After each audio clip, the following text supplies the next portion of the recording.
It began with a knock, not from a neighbor or delivery, but from something far more unexpected. A wild Mustang mare stood at the edge of the driveway, soaked in the spring rain, eyes wide with exhaustion and fear. Beside her, trembling on shaky legs, was a newborn foal barely days old. The Johnsons had lived for years on their quiet ranch outside Willow Creek, nestled between open fields and rugged hills.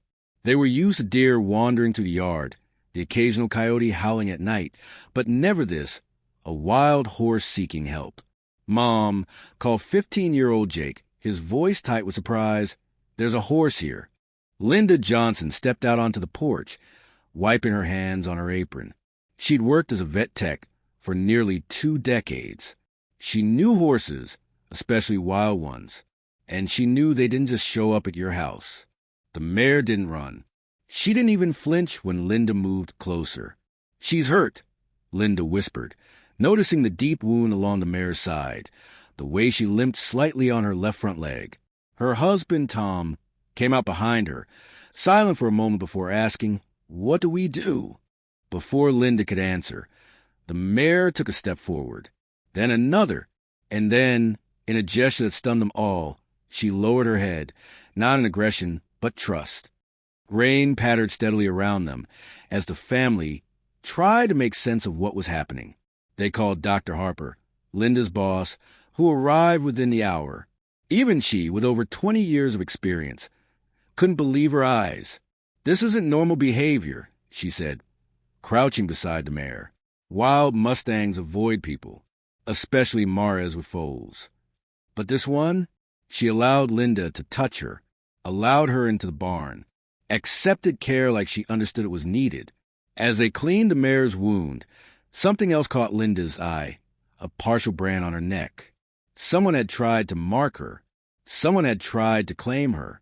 Dr. Harper's face darkened. There had been rumors, illegal captures, some ranchers branding wild horses, pretending they're domestic stock so they can take them off public land. A chill passed through the family. This wasn't just a lost horse. She had escaped. She had fled.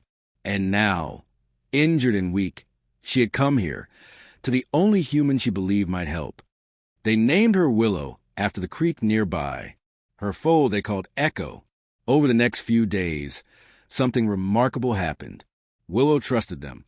She let Jake lead her with a halter, let him feed her by hand, even nudge his pockets looking for apples, a habit no wild horse should know. And Ekko? He followed Jake everywhere, curious and playful, unafraid. "She imprinted on you," Dr. Harper told him one afternoon. "Foals form attachments early. He sees you as part of his world." Jake beamed, but not everyone was happy about it. One morning, 3 trucks pulled into the driveway. Men in cowboy hats stepped out. "I'm Harlan Cross," one said, stepping forward. "That mare belongs to us. We've been looking for her since last week." Linda stiffened. "That's not possible," she said. "She has a partial brand. We documented it. She's protected." Cross smirked. "Mistakes happen, but I'll save you the paperwork. Just hand her over." Tom stepped up beside Linda. "We've already contacted the BLM. They're coming soon."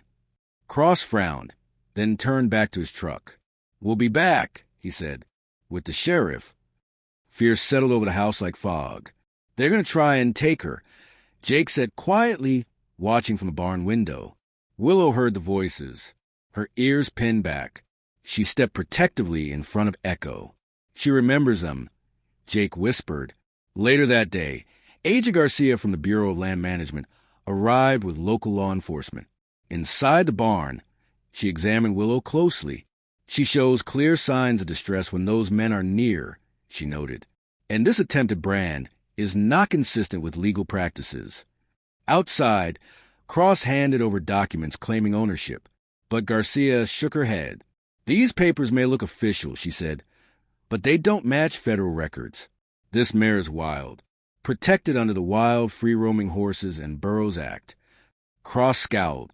"You're making a mistake." "No," Agent Garcia replied evenly. "You are." After hours of tense discussion, the officers left with the ranchers. and the Johnsons breathed again. For now, Willow and Ekko were safe. But the BLM still had rules to follow. Willow was a wild horse. By protocol, once healed, she would return to the range. Yet, something about her case was different. She came here, Jake said softly. She chose us. Agent Garcia paused, then nodded. I'll talk to my supervisor, she said. Maybe there's another way. Weeks passed. Months. Willow recovered fully. Ekko grew strong, fast, full of life. And slowly, the story spread. Local news picked it up, then national outlets. Photographs of Willow and Ekko became symbols of something bigger, of compassion, of resilience, of the thin line between wild and tame. When the BLM returned, they brought new news. Because of Willow's unique situation, her injury, her deliberate choice to seek help, and the evidence she carried, they were proposing something never done before. A special custodial arrangement. Willow and Ekko would remain on the Johnson property, not as pets, not as domestic animals, but as protected residents. Part of a new program recognizing that some wild horses, like Willow, had formed bonds that couldn't be ignored. On the final evening of that first year, Linda stood at the fence, watching Willow graze beside Ekko. In the distance, a band of wild Mustangs appeared on the ridge. Willow raised her head, listened, then, without hesitation, she walked back toward Linda, pressed her muzzle gently into her hand, not because she had to, but because she wanted to.